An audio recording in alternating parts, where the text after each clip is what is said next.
Mesdames et messieurs, bonsoir et bienvenue sur l'édition spéciale d'Okondia News TV. C'est dans une atmosphère mêlée de prières, de solennité et de douceur qu'amis et proches se sont rassemblés ce mercredi 15 mai 2024 pour commémorer le 12e anniversaire du décès de feu Monseigneur Jérôme Okinda, une figure aimée et respectée de la communauté. La messe tenue dans l'église Maria-Vite, située à Ovendo, dont il fut le premier archevêque au Gabon, a été empreinte de souvenirs, d'émotions et de réflexions, comme nous le montrent ces différentes images.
Et on a son classe avec sa fille, Seigneur Armanda Okunda. Il se joint aux anges et aux archanges du ciel pour son anniversaire de naissance. Accorde-lui tout ce dont elle a besoin pour te plaire, énorme plaire aux hommes, pour garder fidèlement tes commandements. Regarde ta famille, mets-la dans l'amour et la paix. Seigneur, écoute et non.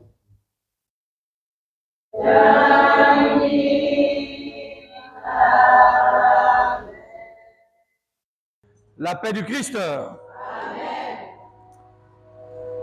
Ceux qui ont côtoyé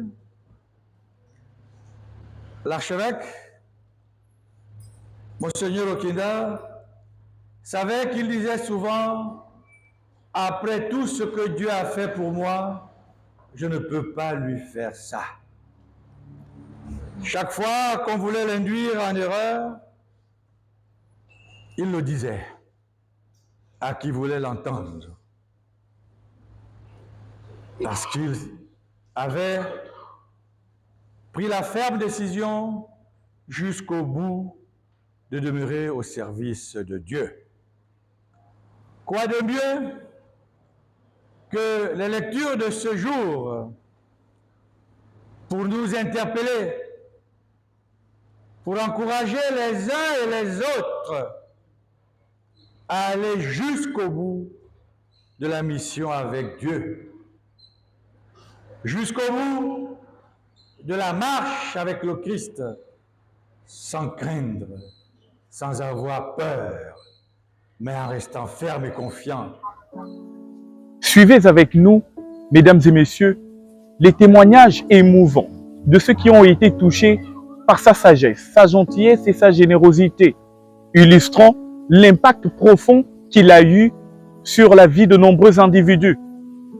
Bon, le Monseigneur Jérôme Okinda, je pense que c'est l'une des illustres personnalités qu'on a eues dans Okonja. Il a œuvré pour le développement de Okonja.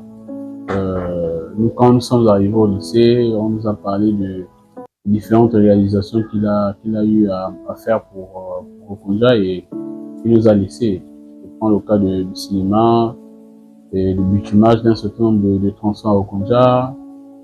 Mais ce que je sais, c'est qu'il est resté une personnalité nationale sur le plan du Gabon. Parce qu'il a occupé pas moins de 7 postes ministériels, sinon un peu plus, et des postes pas les moindres, parmi lesquels le poste l'éducation nationale et l'enseignement supérieur.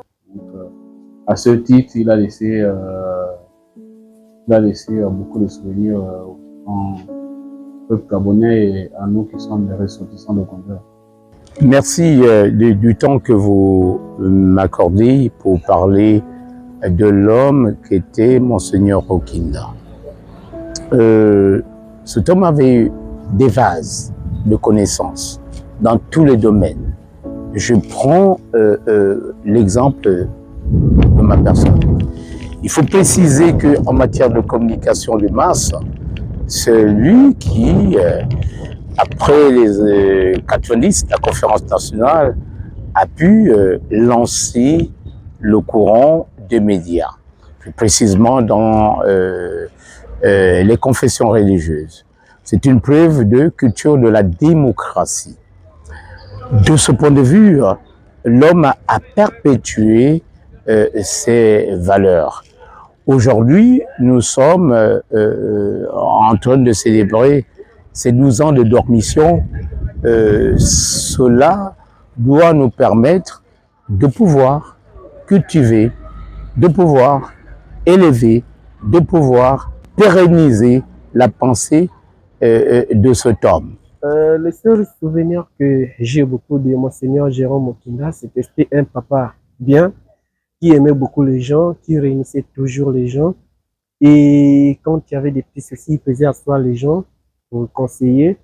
Et quelqu'un qui était très rigoureux au niveau du travail, parce que lui, avant tout, c'était d'abord Dieu. Il ne pouvait rien faire d'abord sans mettre Dieu dedans. Je m'en souviens une fois au Kinda, au beau séjour. Nous sommes allés le voir, étant que chrétien, lui dire, non, papa, comment vous faites pour toujours avoir toujours la tête haute dans les événements au niveau de l'église, tout ça là, il a dit, quand tu as la foi et que quand tu aimes Dieu, tu vas comprendre que certaines choses deviennent des choses inutiles pour toi, fétives, trop facile même à réaliser. Qui était Jérôme Okinda? On peut parler de souvenirs personnels et on peut dire ce que ceux qui connaissent un peu le Gabon connaissent, à savoir que c'était un homme à 3 facettes. C'était un homme de famille, donc il avait une famille au sens biologique du terme. C'était un homme politique, il avait en effet une famille politique, et c'était un homme religieux. Il avait une famille religieuse. Père de famille donc il était. De ce point de vue, oui, il nous a encadrés jusqu'au bout en fait. Ça fait partie des pères qui sont là pour vous donner des solutions, qui sont le socle de la famille, qui transmettent les valeurs, qui gardent la famille soudée en tout cas. Donc de ce point de vue, en tant que fils, je peux dire qu'il a fait tout ce qu'il avait à faire sur cette terre.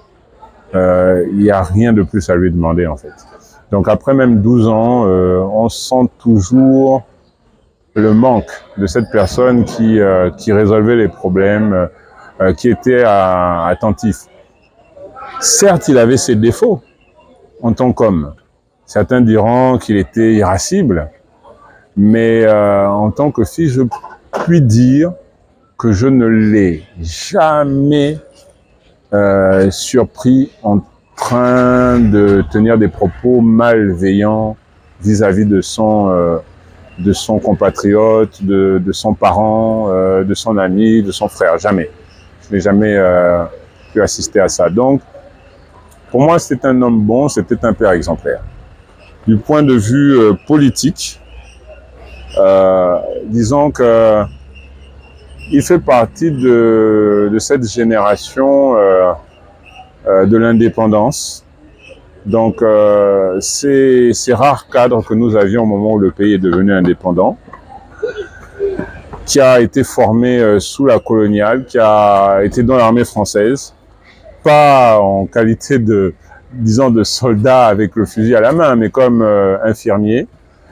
Donc, il a été dans l'armée française. Il est revenu au Gabon au moment de l'indépendance pour se mettre au service de son pays. Il a fait pendant un certain nombre d'années et ce dont je suis fier, c'est qu'à un moment, je pense que c'était à la fin des années 70, hein, à un moment, il a dit j'arrête et il a demandé qu'on le libère et le chef de l'État a bien voulu le libérer, donc il a quitté volontairement, je dirais, les responsabilités. Donc ça, au vu de l'histoire un peu plus récente, c'est un geste dont je suis assez fier. Alors, au plan de son héritage, je dirais qu'il a laissé aussi un héritage de liberté d'expression et de multipartisme. Vous vous souviendrez qu'il avait créé un journal à l'époque, c'était La Griffe, qui s'exprimait et qui égratignait le régime. Non pas de manière subversive, mais simplement pour profiter de la liberté d'expression, en fait, avoir un peu un esprit critique. Donc La Griffe, ça a été ça. Pour ceux qui sont un peu moins jeunes, ils se souviendront de ce journal dans ses belles heures. Il a créé un parti politique, mais qui était modéré. Donc, ce n'était pas une figure extrémiste qui conduisait la population à l'extrême gauche ou à l'extrême droite. C'était une figure plutôt modérée. Il disait ce qu'il avait à dire, mais il savait qu'à la fin de la journée, nous étions tous des compatriotes et qu'il fallait que nous puissions nous asseoir à la même table. Ça, c'est pour l'héritage politique. Au plan religieux, je dirais qu'il a créé sur le tard, enfin, il a installé sur le tard l'église Maria-Vite au Gabon.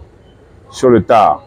Mais en réalité, il renouait avec, si vous me permettez l'expression, ses premières amours. Puisque quand il était jeune, il a fait le séminaire. Donc, il a été éduqué par les prêtres. Il a été éduqué à la théologie, à la philosophie, aux humanités, au latin, par les prêtres. Mais à la suite d'un petit différend, il avait quitté cette voie parce qu'il a failli être donc religieux, prêtre. Il a quitté cette voie pendant un certain nombre d'années. Donc, disons que dans la dernière étape de sa vie, après sa carrière politique, il a en réalité renoué avec ses premières amours. Donc, il n'a jamais en réalité quitté Dieu.